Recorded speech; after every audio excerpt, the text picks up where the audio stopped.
So, what do you think of Immortal, and are they as crucial to Ice as everyone thinks? I mean, man, listen, the words you just spoke are so accurate. So, Immortal are cool, right? Like people are comparing us to Immortal because they got the ice vibe. They got the battles in the north. They got the blizzard beasts. And I think they're overlooking the bigger picture. Like they're just seeing the facade of icy snow and they're just comparing us to that. But that's not what we do. We don't play Immortal. There's a riff off a song called Hypothermic Possession, which we do, where it's a very Immortal style riff. And if you're talking about Immortal style riffs, it's really the only riff that I wrote that I can say, yes, that's an Immortal riff.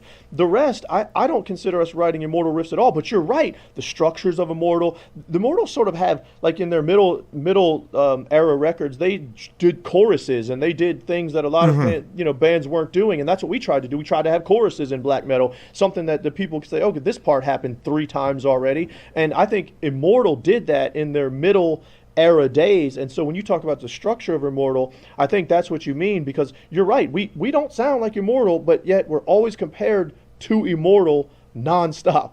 It's not frustrating because Immortal's great. Immortal's a great band, and they're still making good records, but we definitely don't sound like Immortal, that's for sure.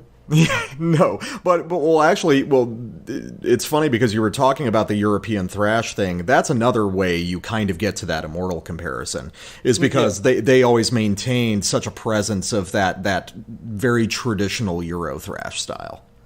Well, I think it has a lot to do with the guitar player for that band. Like you can tell you can tell he listens to a lot of other stuff. I mean, he's not just a death metal or black metal guy. He's a rock star in his own right. He's out.